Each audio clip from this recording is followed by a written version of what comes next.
Hello, Simon here. Let's talk about sound and using your microphone off your camera to get better results in certain situations. You can have really good sound that you can actually take off your camera.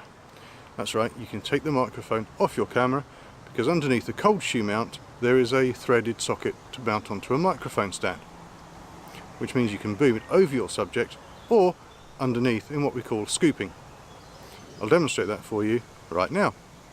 So now I've got the microphone on a microphone stand, and yes, I've got it in shot because I want you to be able to see roughly where it is. So obviously I've got the VC1 extension cable, which is a 3-meter extension cable from Rode. There is also the SC8, which is a 6-meter extension cable, which will allow you more freedom to get your microphone further away. So, boomed above my head. Obviously the microphone is directional, so it's pointing towards me and slightly down, and hopefully this sounds good to you. Next one is scooping, where you take the microphone stand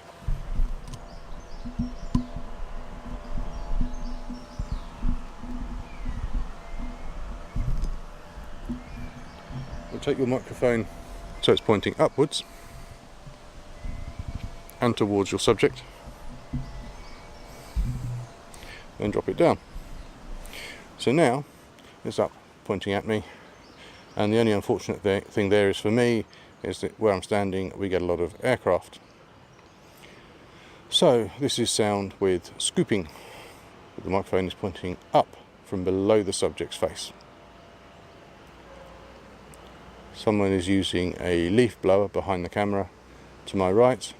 Incidentally, to my right there is a busy road, which at the moment isn't so busy, and to my left and behind me is a small woodland where hopefully all you can hear are rustling leaves and birds singing.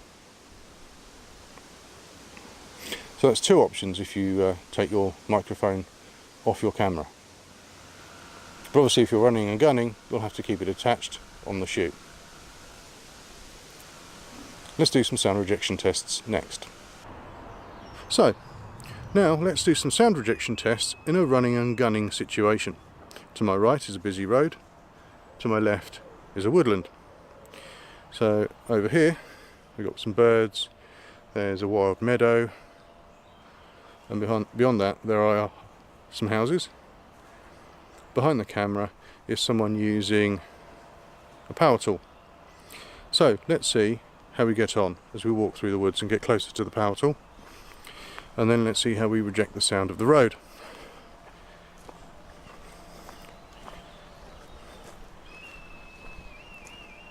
Now the machine isn't very far at all, it's probably less than 200 meters.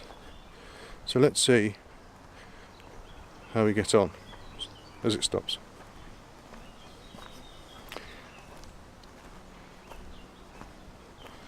Sounds like it's a leaf blower. Anyway, so that's with the sound behind the camera, and this is with it over my shoulder. Which brings me to a very important point. If you're working near a road, make sure the road is behind the microphone and behind the camera, and not behind you. There are some people out there who say put the road behind you. No, you put the road behind the microphone. This way you get maximum rejection from your microphone. Notice the difference?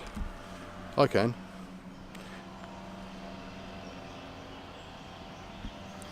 And I'm not very far from it at all. So, now with it behind me, let's walk away back into the woods.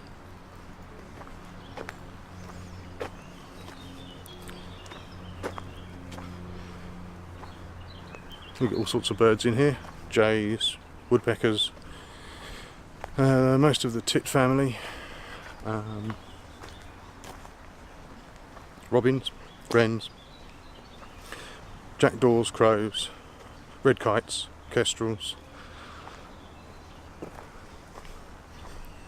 starlings, sparrows, all sort of flutter by through here, blackbirds, that kind of thing. So there's the road,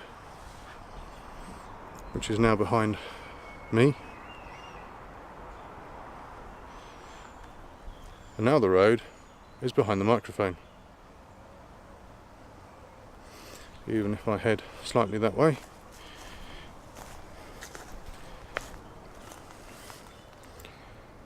you can tell that this microphone rejects it rather well. So I hope you enjoyed that little test and suggestions.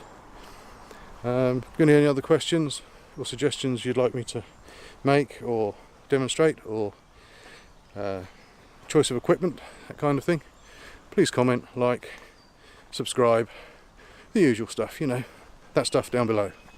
Cheers, see you next time, bye. With decent microphones like the Rode Video Micro that I'm using now, costing as little as £50, with microphones like